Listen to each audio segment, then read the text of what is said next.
যুগে যুগে অনেকভাবেই ইসলামকে আল্লাহ তাআলা উপরে তুলেছেন। কখনো জিহাদের মাধ্যমে, কখনো বাহাসের মাধ্যমে, আবার কখনো বা অলৌকিক ঘটনা প্রদর্শনের মাধ্যমে। আজকের ভিডিওতে আলোচনা করব এমন একটি অলৌকিক ঘটনা যা শুনলে আপনাদের ভেতরটা কেঁপে উঠবে। আর যে দেশে এই ঘটনা ঘটেছিল সে দেশের মানুষ তারপর থেকে দলে দলে ইসলাম ধর্ম গ্রহণ করে। ঘটনাটি ঘটেছিল মালদ্বীপে। এছাড়াও মালদ্বীপের রাষ্ট্রধর্ম ইসলাম তো বটেই, যে কটি দেশের জাতীয় পতাকা ইসলামের প্রতীক, নতুন চাঁদ শোভিত, মালদ্বীপ তাদের একটি। একটি সময়ে মালদ্বীপে কোনো মুসলমান ছিল না, তবে সময়টি বহু আগের। এক অলৌকিক ঘটনায় মালদ্বীপে ব্যাপকভাবে ইসলামের আলো ছড়িয়ে পড়েছে। লোকজন দলে দলে দাখিল হয়েছিলেন ইসলাম ধর্মে।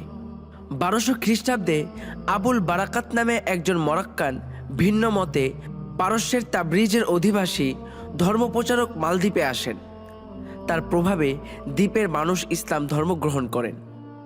প্রখ্যাত মুসলিম পর্যটক ইবনে বতুতা রহমাতুল্লাহ আলাইহি ছিলেন একজন বিখ্যাত ইতিহাসবিদ। 1183 খ্রিস্টাব্দে তিনি মালদ্বীপ ভ্রমণ করেছিলেন। তিনি তার ভ্রমণ বৃত্তান্তে মালদ্বীপের উক্ত ঘটনা সম্পর্কে লিখেছেন যে, ভ্রমণ করতে করতে তিনি মালদ্বীপে পৌঁছলেন। দেখলেন মালদ্বীপের প্রতিটি শহর নগর আজানের মধুময় ধ্বনিতে মুখরিত।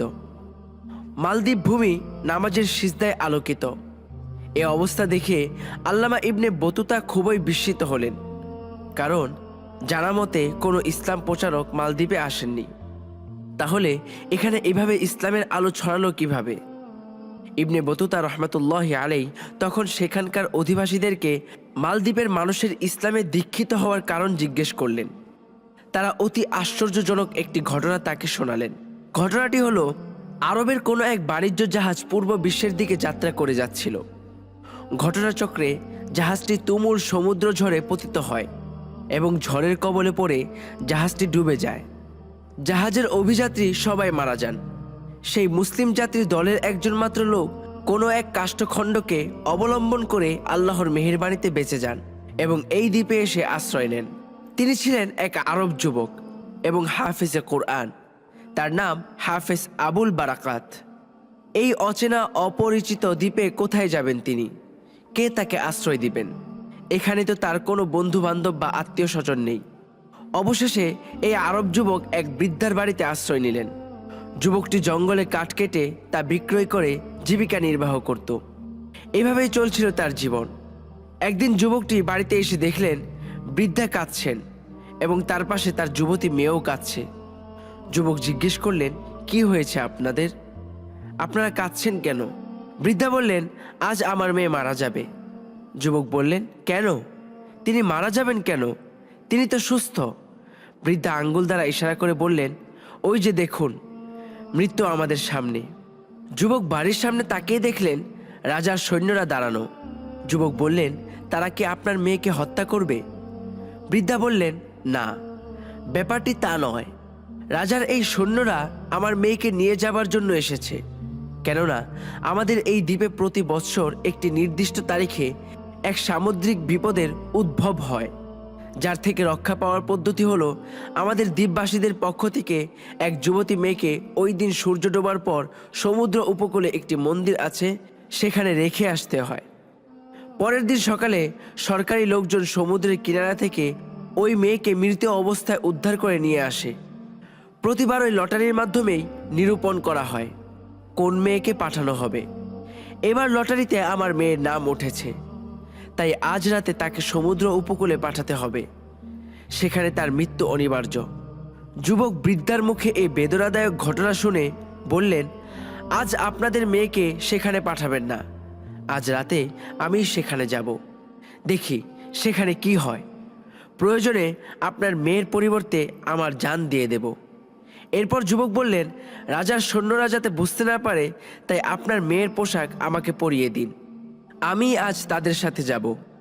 উল্লেখ্য যে যুবকের বয়স ছিল খুবই কম, তার দাড়ি গোঁফ কিছুই গজায়নি, কাজেই মেয়ের ভেসে তার ধরা পড়ার আশঙ্কা ছিল না।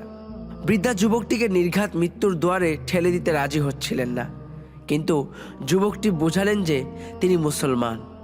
মুসলমানগণ আল্লাহ ছাড়া কাউকে ভয় করেন না, আর জীবন ও মৃত্যু একমাত্র মহান আল্লাহর হাতে। আল্লাহর হুকুম না হলে কেউ তাকে মারতে পারবে না। তাছাড়া তিনি হাফেজে কোরআন, তাই তার বিশ্বাস কোরআন শরীফের বরকতে মহান আল্লাহ তাকে হেফাজত করবেন। এভাবে যুবকটি বৃদ্ধাকে নানাভাবে বুঝালেন। শেষ পর্যন্ত যুবকটির অত্যাধিক পীড়াপিড়িতে বৃদ্ধা রাজি হলেন। যুবকটিকে মেয়ের পোশাক পরিয়ে দেয়া হলো। অতঃপর রাজার সৈন্যরা তাকে সমুদ্রের উপকূলস্থ সেই মন্দিরে নিয়ে গেল। তারা তাকে সেখানে রেখে চলে এলো।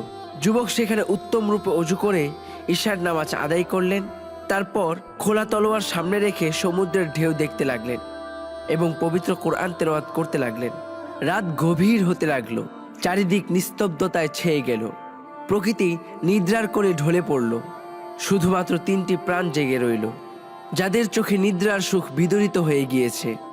তাদের একজন হলো আরব যুবক, যার চোখ ছিল পানির সমুদ্রের দিকে আর বুকে ছিল ঈমানের বল। আরেকজন জাগ্রত ছিল, সে হলো গরিব বৃদ্ধা। উদার দিল আরব যুবকের চিন্তায় বৃদ্ধা ছিল অস্থির। তার মেয়েকে রক্ষা করার জন্য যুবক নিজের প্রাণকে বিপন্ন করতে যাচ্ছেন। তৃতীয় যে প্রাণটি জেগে রইল, সে হলো বৃদ্ধার সেই যুবতী কন্যা। আরব যুবকের চিন্তায় সে অনবরত কেঁদেই চলছিল। হাফেজে কোরআন যুবকটি অন্ধকার রাতের এই নিথর পরিবেশে সমুদ্রের কিনারস্থ সেই ভয়ঙ্কর মন্দিরে বসে অত্যন্ত হৃদয় স্পর্শী সুরে কোরআন শরীফ তেলাওয়াত করে যাচ্ছিল। এই মুহূর্তে সকল অপশক্তির মোকাবেলায় কোরআনই যে তার অমোঘ হাতিয়ার। হঠাৎ করে সমুদ্রের দিগন্ত থেকে বিশাল আকৃতির এক ভয়ঙ্কর দৈত্যের উদয় হলো। দৈত্যটি ধীরে ধীরে সমুদ্রের কিনারার দিকে মন্দিরের অভিমুখে আসতে লাগলো। মন্দিরের কাছাকাছি এসে দৈত্যটি থেমে গেল। যুবক কোরআন তেলাওয়াত করে যাচ্ছিলেন। কোরআন তেলাওয়াতের কারণে দৈত্যটি সামনে অগ্রসর হতে পারল না। অবশেষে হার মানল ভয়ঙ্কর দৈত্যটি। সামান্য সময় অবস্থান করে যে পথে এসেছিল সেই পথে ফিরে গেল। দৃশ্যের অন্তরালে হারিয়ে গেল দৈত্যটি। সকাল হলো। সরকারি লোকজন মেয়েটির লাশ নেয়ার জন্য মন্দিরে এলো। এসে তারা হতভম্ব হয়ে গেল। সেখানে কোনো লাশ নেই, কোনো মেয়েও নেই। তার পরিবর্তে সেখানে এক মুসলিম যুবক রয়েছে। তারা যুবকটিকে রাজার দরবারে নিয়ে এলো। যুবকটি রাজার নিকট সমস্ত ঘটনা খুলে বললেন। তখন রাজা নিশ্চিত হওয়ার জন্য বৃদ্ধা ও মেয়েকে ডেকে আনলেন। তারা রাজার কাছে ঘটনাটির সত্যায়ন করলেন। যুবক রাজাকে বললেন, আমি যা করেছি তা ইসলামের শিক্ষার তাগিদে করেছি। এটা আমার প্রতি বৃদ্ধার ইহসানের সামান্য বদলা মাত্র। যুবকের মুখে সব শুনে রাজা সীমাহীন প্রভাবিত হলেন। রাজা বললেন, হে যুবক, এত বড় বিপদের সামনে তুমি একাকী দাঁড়ালে কিভাবে? যুবক বললেন, আমি একা ছিলাম না, আমার সাথে আমার আল্লাহ ছিলেন, আল্লাহু আকবার। আর আমার হাতিয়ার ছিল মহান আল্লাহর কালাম পবিত্র কোরআন। রাজা জিজ্ঞেস করলেন, তুমি ভয় পাওনি কেন? যুবকটি বললেন, মুসলমান একমাত্র আল্লাহকে ছাড়া কাউকে ভয় পায় না। জীবন ও মৃত্যুর মালিক তো একমাত্র মহান আল্লাহ। এরপর রাজা বললেন, তুমি কি আগামী বৎসরও এইভাবে একা ওখানে যেতে পারবে? যুবক দৃঢ়তার সাথে উত্তর দিলেন, আল্লাহর হুকুমে একাই যেতে পারবো। তখন রাজা অতি আবেগের সাথে বলে উঠলেন, যদি তুমি পারো তাহলে আমরা সবাই ইসলামের সততার সামনে মাথা নত করব। রাজার এই কথাকে দরবারের সকলে সমস্বরে সমর্থন করল। এরপর পরবর্তী বৎসর নির্ধারিত তারিখে সেই হাফেজে কোরআন আরব যুবক একা একা সেই মন্দিরে গেলেন এবং সারা রাত সেখানে কোরআন তেলাওয়াত করে কাটালেন। অতঃপর সকালবেলা সহিহ সালামতে সবার মাঝে ফিরে এলেন।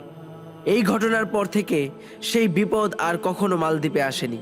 তখন রাজা ও তার দরবারের সবাই ইসলাম গ্রহণ করলেন। অতঃপর সেই রাজ্যের মানুষ দলে দলে ইসলামে দীক্ষিত হলেন। প্রথম দিনেই 65,000 লোক মুসলমান হলেন এবং এই ধারা অব্যাহত গতিতে চলতে থাকলো। সুবহানাল্লাহ। এই ঘটনা থেকে বোঝা গেল যে মুমিন মুসলমানরা কখনো আল্লাহ তাআলা ছাড়া কাউকে ভয় করে না। বিপদে আপদে রক্ষাকারী একমাত্র মহান আল্লাহ তাআলাই। তাছাড়া জীবন মরণ সবই তার হাতে। কোনো দৈত্য বা কোনো অপশক্তির ক্ষমতা নেই মৃত্যুবরণ করানোর। আল্লাহ সুবহানাহু ওয়া তাআলা আমাদের সকলকে এই ঘটনা থেকে শিক্ষা নিয়ে বাস্তব জীবনে আমল করার তৌফিক দান করুক, আমিন। ভিডিওটি শেয়ার করে অন্যদের দেখার ব্যবস্থা করে দিন। আল্লাহ তাআলা সবাইকে ভালো রাখুক, সুস্থ রাখুক। আল্লাহ হাফিজ।